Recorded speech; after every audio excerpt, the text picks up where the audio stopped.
The main focus for Matcha's art style will be in the colours and the rendering style. Matcha has also uploaded a time-lapse of the illustration process on Twitter, but being a time-lapse, it's quite hard to keep up. So I'm going to have to slow it down a bit. In the first couple of seconds, we can see that Matcha starts off with what I assume is a multiply layer and then carves out the light sections. This is different to what most people do, which is to paint in the shadows. Matcha paints in the light. After that, Matcha refines the shadows by having them fit the form. After that, we can see that Matcha adds in points of saturation in certain areas of the shadow that was drawn earlier. I assume this is another multiply layer on top, but this time just focusing on saturation instead.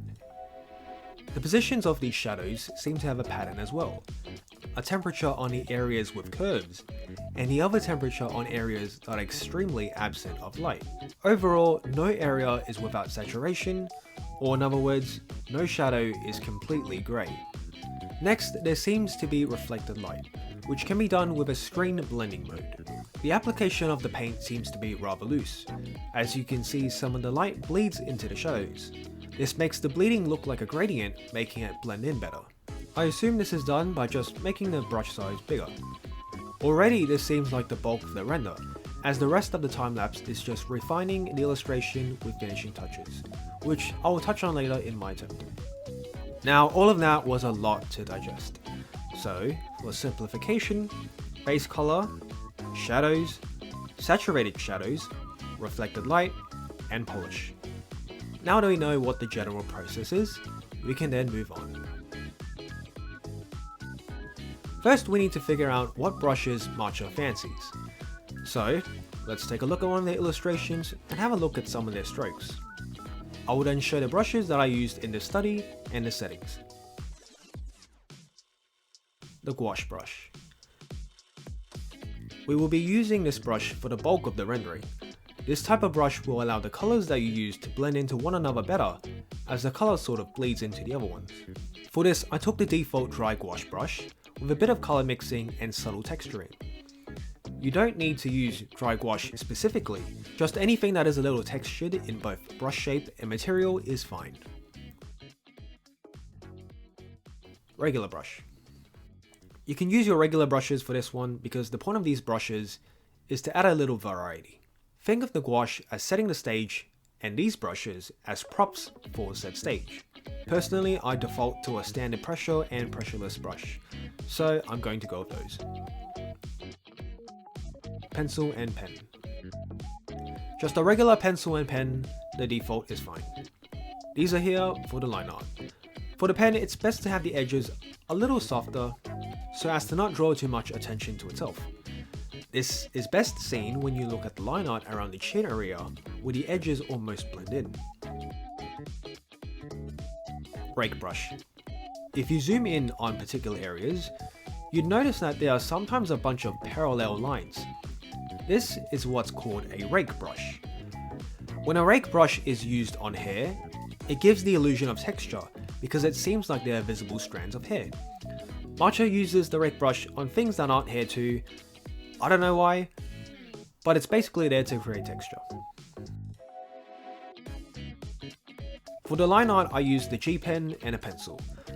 I'm not actually too sure about the line art, but from what I saw, you'd want to leave the line art layer untouched when you're blocking in your shadows, adding in saturation and reflected light, up until it's time to sharpen your illustration. Then you can paint over the line art if you wish to, trying to correct and sharpen the details of your illustration. I don't think I actually did that in the final study that I did. Instead, I just drew on top of the line art multiple times until it looked good. But this is good to keep in mind regardless.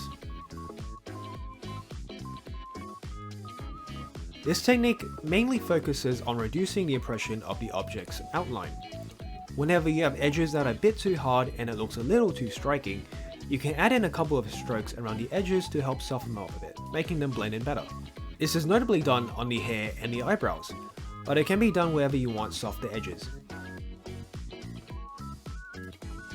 So we're finally on to my attempts. Off camera, I've done 3 attempts so far. First attempt, the colours seem to be on the right track, or at least the rendering method. Everything else, kinda meh. The second is an improvement on the first, refining some of the colour choices. The eye and some other parts are still a little wonky, but the general idea is still there. All that's left to focus on is the finishing touches in the third attempt. This is the third attempt. I think this is pretty good, except for the fact that I didn't really render the clothes properly. Then I decided to make a 4th attempt. This time, I'm not really trying to improve or practice anything. I'm simply doing it again because I wanted to record the process and mainly to prove to myself that it wasn't a fluke the first couple of times, which you can be the judge of at the end.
At this point, it's pretty much kinda done. If you zoomed out, you could probably tell that I was trying to mimic Matcha at least. All that's left to do is to refine and sharpen some of the aspects to make it closer to the art style. I'm just doing some finishing touches that aren't big enough to have their own section, but I'll quickly mention some of them here. I added in more shadows and reflected light by adding in more multiply and screen layers. The purpose of this is to try to make the other layers underneath less obvious and to introduce some subtle variety. For the line art, I went over it multiple times with pencil and pen using multiple colors. This makes the line art stand out less compared to when it's just a solid color. For the hair, I would color pick some of the darker parts of the hair, and then I would color pick some of the brighter parts of the hair and paint over the same area I just drew on. This is also to create variety. There are also classic staples in all illustration, like ambient occlusion and highlights. Those are in here as well. This is also the part where I added in a rake brush, which I used really with no pattern at all. Besides obvious spots like the Terminator in the hair, I just used the rake brush on anywhere that I thought was a little stable. Finally, I added random dots for some noise.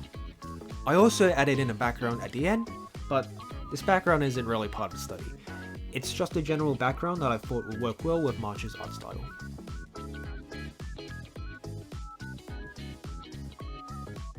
And that's pretty much it. As for whether or not it was a fluke, I do think there are some parts in the third illustration that are better than the fourth.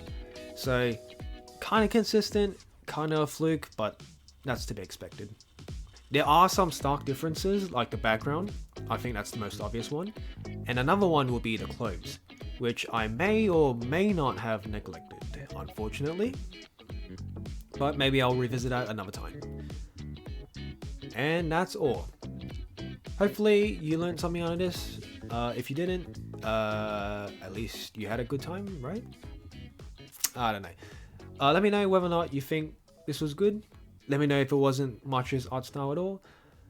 Good luck with your art journey, and finally, thank you for watching.